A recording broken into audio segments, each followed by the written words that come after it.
Halo sahabat peternak, pernahkah Anda mendengar seseorang berkata bahwa anak entok hasil tetas alami jauh lebih kuat dibandingkan hasil mesin tetas? Atau mungkin Anda pernah mendengar pendapat bahwa mesin tetas hanyalah pemborosan karena indukan sudah mampu menetaskan telur dengan sendirinya? Menariknya, perdebatan ini sudah berlangsung selama bertahun-tahun dan sampai sekarang masih sering menjadi bahan diskusi di kalangan peternak ayam, peternak entok. Sebagian peternak percaya bahwa cara alami adalah cara terbaik karena sudah digunakan sejak zaman dahulu, tanpa listrik, tanpa mesin, dan tanpa teknologi modern. Namun di sisi lain, banyak peternak modern yang justru memilih menggunakan mesin tetas karena dianggap lebih praktis, lebih cepat, dan mampu menghasilkan jumlah anakan yang jauh lebih banyak. Lalu sebenarnya siapa yang benar? Apakah penetasan alami memang lebih unggul? Apakah mesin tetas benar-benar lebih menguntungkan? Atau justru ada fakta lain yang jarang dibahas? Dalam video ini kita akan membahas semuanya secara lengkap, mulai dari kelebihan, kekurangan, mitos yang beredar di masyarakat, fakta lapangan yang sering dialami peternak, sampai studi kasus yang bisa menjadi pelajaran bagi kita semua. Jadi pastikan Anda menonton sampai selesai, karena di bagian akhir saya akan memberikan kesimpulan yang mungkin akan mengubah cara pandang Anda terhadap dunia penetasan. Mari kita mulai dari metode yang paling tua, yaitu penetasan alami. Penetasan alami adalah proses menetaskan telur menggunakan bantuan indukan yang mengerami telur sampai menetas. Metode ini telah digunakan selama ribuan tahun dan sampai sekarang masih menjadi pilihan banyak peternak, terutama peternak skala kecil. Pada metode ini, indukan berperan sebagai sumber panas alami. Tubuh indukan akan menjaga suhu telur agar tetap hangat selama masa inkubasi. Selain menjaga suhu, indukan juga secara alami membalik telur selama proses pengeraman, sehingga perkembangan embrio dapat berlangsung dengan baik. Salah satu alasan mengapa metode ini tetap populer adalah karena kesederhanaannya. Peternak tidak perlu membeli mesin tetas, tidak perlu membayar listrik tambahan, dan tidak perlu mempelajari pengaturan suhu maupun kelembapan. Bagi banyak peternak pemula, hal ini tentu menjadi keuntungan yang sangat menarik. Selain itu, ketika telur berhasil menetas, anak unggas langsung mendapatkan perlindungan dari induknya. Indukan akan menghangatkan anak-anaknya, mengajarkan cara mencari makan, mengajarkan cara minum, dan menjaga mereka dari berbagai ancaman di lingkungan sekitar. Inilah yang membuat banyak orang percaya bahwa hasil tetas alami memiliki keunggulan tersendiri. Namun, apakah metode ini benar-benar tanpa kekurangan? Jawabannya, tentu tidak. Dan pada bagian berikutnya, kita akan membahas berbagai kelebihan dan kelemahan penetasan alami yang sering ditemui langsung oleh para peternak di lapangan.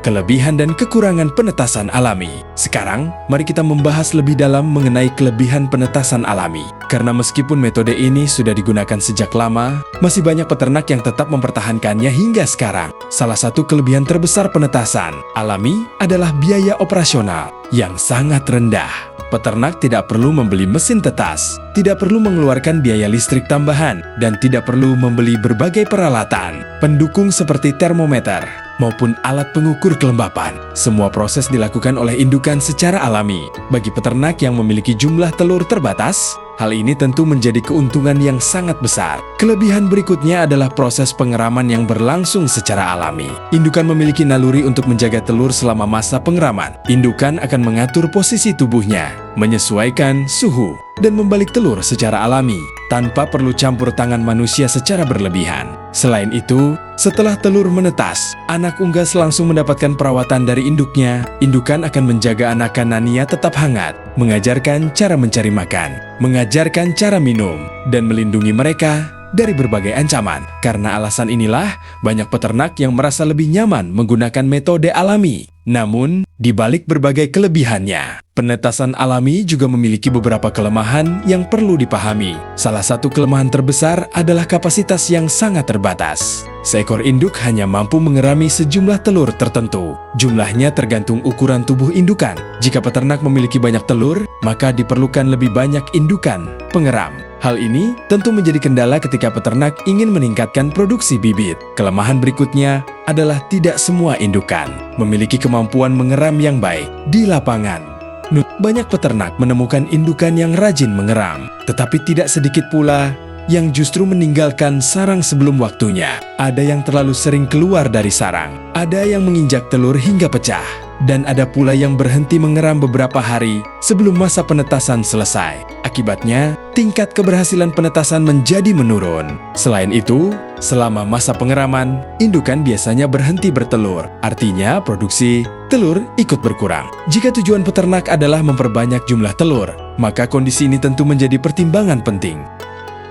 Nah, sahabat peternak, disinilah muncul salah satu mitos yang paling sering dipercaya. Banyak orang beranggapan bahwa penetasan alami pasti memiliki tingkat keberhasilan yang lebih tinggi dibandingkan mesin tetas. Namun faktanya tidak selalu demikian. Keberhasilan penetasan sangat dipengaruhi oleh banyak faktor, mulai dari kualitas telur, kesehatan indukan, kebersihan lingkungan, sampai kondisi selama masa pengeraman. Artinya, meskipun menggunakan indukan yang baik, hasil penetasan tetap bisa kurang maksimal jika faktor-faktor tersebut tidak diperhatikan.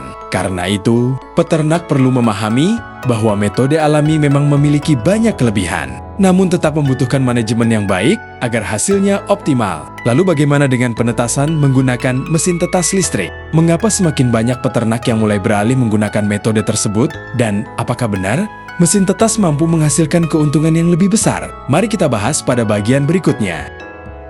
Penetasan listrik dan kelebihannya. Sekarang mari kita membahas metode yang semakin populer di kalangan peternak modern, yaitu penetasan menggunakan mesin tetas listrik. Dalam beberapa tahun terakhir, penggunaan mesin tetas semakin meningkat, baik oleh peternak pemula maupun peternak yang sudah menjalankan usaha pembibitan dalam skala besar. Alasannya cukup sederhana. Mesin tetas memungkinkan peternak menetaskan lebih banyak telur dalam waktu yang lebih terencana. Berbeda dengan penetasan alami yang bergantung pada indukan, mesin tetas bekerja dengan menciptakan kondisi yang menyerupai proses pengeraman alami. Di dalam mesin, suhu dan kelembapan diatur sedemikian rupa agar telur dapat berkembang dengan baik. Jika pengaturan dilakukan dengan benar, maka embrio di dalam telur dapat tumbuh dan menetas tanpa bantuan indukan. Salah satu kelebihan terbesar mesin tetas adalah kapasitasnya. Seekor induk hanya mampu mengerami sejumlah telur tertentu, sedangkan mesin tetas dapat menampung jauh lebih banyak.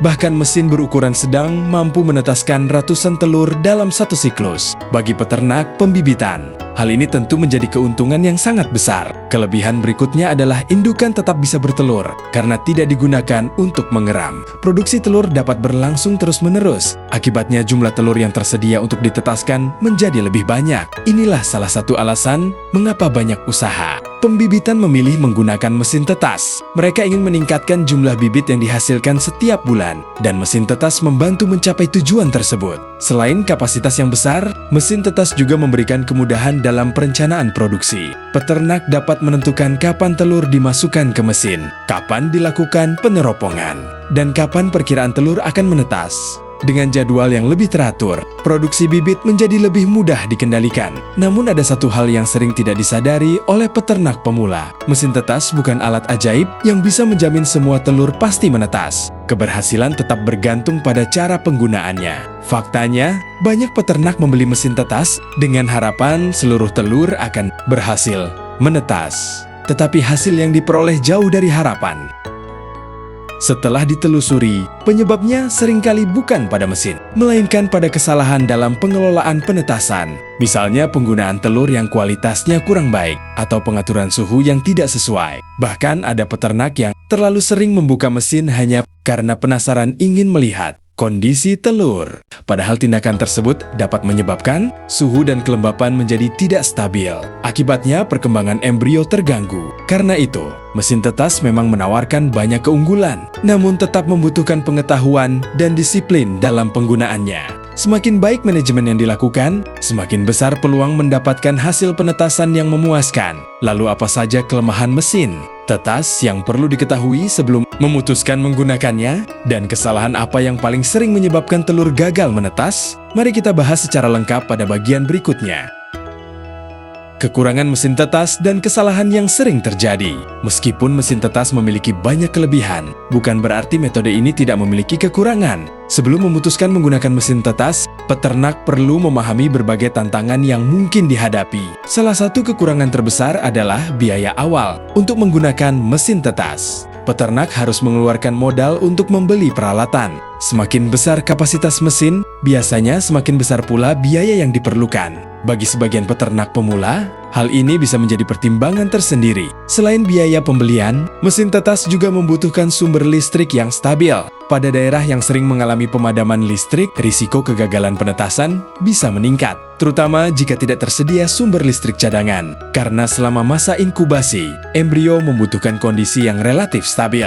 Perubahan suhu yang terlalu ekstrim dapat mengganggu perkembangan embrio. Kekurangan berikutnya adalah kebutuhan akan pengetahuan teknis. Peternak harus memahami cara mengatur suhu, memahami kelembapan, mengetahui waktu peneropongan telur, dan memahami tanda-tanda telur yang berkembang maupun yang gagal berkembang. Bagi orang yang baru pertama kali menggunakan mesin tetas, semua hal tersebut mungkin terasa cukup rumit. Namun, kabar baiknya, sebagian besar keterampilan tersebut dapat dipelajari melalui pengalaman.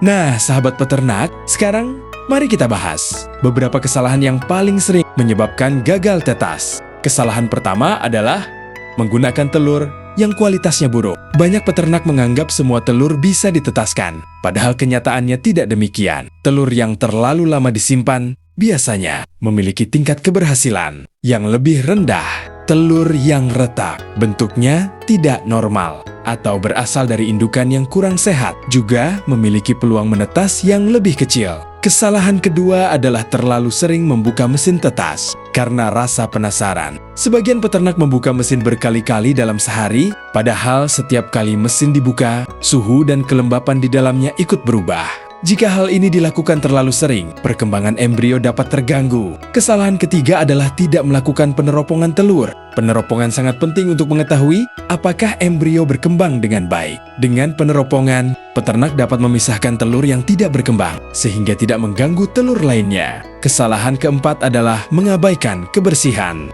Mesin tetas yang jarang dibersihkan dapat menjadi tempat berkembangnya bakteri dan jamur. Kondisi ini dapat meningkatkan risiko kegagalan penetasan. Karena itu, kebersihan harus menjadi perhatian utama, baik pada penetasan alami maupun penetasan listrik. Sekarang, mari kita masuk ke bagian yang paling sering menimbulkan perdebatan, yaitu berbagai mitos yang berkembang di kalangan peternak. Apakah benar anak entok hasil tetas alami selalu lebih kuat? Apakah benar mesin tetas selalu lebih menguntungkan? Dan apakah benar semua telur fertil pasti akan menetas? Mari kita kupas satu persatu berdasarkan fakta yang sering ditemukan di lapangan. Mitos versus fakta, studi kasus, dan kesimpulan. Sekarang kita masuk ke bagian yang paling sering memicu perdebatan, yaitu mitos dan fakta mengenai penetasan alami dan penetasan listrik. Mitos pertama, anak unggas hasil tetas alami pasti lebih kuat dibandingkan hasil mesin tetas. Faktanya, tidak selalu demikian. Kualitas anak unggas lebih banyak dipengaruhi oleh faktor genetik, kesehatan, indukan, kualitas telur, nutrisi, kebersihan lingkungan, dan perawatan setelah menetas. Jika telur berasal dari indukan yang sehat, kemudian ditetaskan menggunakan mesin dengan pengaturan yang benar, maka hasilnya juga dapat sangat baik. Bahkan tidak sedikit peternak pembibitan yang berhasil menghasilkan bibit unggul menggunakan mesin tetas. Mitos kedua, mesin tetas pasti lebih menguntungkan. Faktanya, belum tentu. Jika jumlah telur yang ditetaskan sedikit, maka biaya pembelian mesin mungkin belum sebanding dengan hasil yang diperoleh. Dalam kondisi tertentu, penetasan alami justru lebih ekonomis karena hampir tidak membutuhkan biaya tambahan. Mitos ketiga, semua telur fertil pasti akan menetas. Ini juga tidak benar. Telur fertil memang memiliki embrio, namun embrio tetap bisa gagal berkembang. Penyebabnya bisa bermacam-macam, mulai dari kualitas telur yang kurang baik, suhu yang tidak sesuai, kelembapan yang tidak stabil, sampai faktor kebersihan yang kurang diperhatikan. Nah, untuk memahami hal ini lebih jelas, mari kita lihat sebuah studi kasus sederhana. Bayangkan ada dua peternak yang sama-sama memiliki 100 telur entok. Peternak pertama memilih menggunakan indukan alami, sedangkan peternak kedua menggunakan mesin tetas. Pada awalnya, kedua peternak tersebut memiliki peluang yang sama, namun dalam perjalanan proses penetasan, beberapa indukan milik peternak pertama sering meninggalkan sarang terlalu lama. Akibatnya, sebagian telur tidak mendapatkan panas yang cukup. Sementara itu, peternak kedua mempelajari cara penggunaan mesin dengan baik. Ia menjaga suhu tetap stabil, memperhatikan kelembapan, dan melakukan peneropongan telur secara berkala. Ketika masa penetasan selesai, hasil yang diperoleh ternyata berbeda. Bukan karena salah satu metode selalu lebih unggul, tetapi karena pengelolaan yang dilakukan juga berbeda. Dari contoh tersebut, kita dapat mengambil pelajaran penting, bahwa keberhasilan penetasan tidak hanya ditentukan oleh metode yang digunakan, tetapi juga oleh bagaimana peternak mengelola seluruh prosesnya, mulai dari pemilihan telur, penyimpanan telur, kebersihan, pengawasan selama masa inkubasi, sampai perawatan setelah menetas. Sekarang, mari kita jawab pertanyaan utama dalam video ini. Mana yang lebih baik, penetasan alami atau penetasan listrik? Jawabannya adalah tergantung kebutuhan. Jika Anda hanya menetaskan telur dalam jumlah kecil dan memiliki indukan yang rajin mengeram, maka penetasan alami bisa menjadi pilihan yang sangat baik. Biayanya rendah, perawatannya sederhana, dan anak unggas langsung mendapatkan perlindungan dari induknya. Namun, jika Anda ingin meningkatkan produksi bibit, menjalankan usaha pembibitan, atau menetaskan telur dalam jumlah besar secara teratur, maka mesin tetas biasanya menjadi pilihan yang lebih efisien. Karena kapasitasnya lebih besar, produksinya lebih terukur, dan jadwal penetasan dapat direncanakan dengan lebih baik. Pada akhirnya, yang terpenting bukan memilih kubu penetasan alami atau kubu mesin tetas, melainkan memahami kelebihan dan kekurangan masing-masing metode, kemudian memilih metode yang paling sesuai dengan kondisi dan tujuan peternakan Anda. Karena dalam dunia peternakan, tidak ada satu cara yang cocok untuk semua orang. Setiap peternak memiliki kebutuhan yang berbeda, target yang berbeda, dan kondisi yang berbeda. Nah, sahabat peternak, sekarang giliran Anda berbagi pengalaman. Menurut Anda, metode mana yang memberikan hasil terbaik? Apakah penetasan alami ataukah penetasan listrik? Apakah Anda pernah mengalami kegagalan saat menetaskan telur? Dan pelajaran apa yang paling berharga yang Anda dapatkan dari pengalaman tersebut? Tuliskan jawaban Anda di kolom komentar. Saya ingin membaca pengalaman dari teman-teman semua, karena pengalaman nyata di lapangan seringkali menjadi sumber ilmu yang sangat berharga bagi peternak lainnya. Jika video ini bermanfaat, jangan lupa tekan tombol suka, karena dukungan sederhana tersebut sangat membantu perkembangan channel ini. Dan jika Anda menyukai konten seputar peternakan, penetasan, budidaya, entok, ayam, bebek, serta berbagai tips usaha ternak lainnya, pastikan Anda berlangganan dan mengaktifkan lonceng notifikasi agar tidak ketinggalan video-video berikutnya. Terima kasih sudah menonton sampai akhir. Semoga usaha ternak Anda semakin maju. Semoga tingkat keberhasilan penetasan semakin tinggi. Dan semoga setiap telur yang Anda taskan dapat menjadi langkah menuju usaha peternakan yang lebih sukses. Sampai jumpa di video berikutnya. Salam sukses. Salam peternak Indonesia.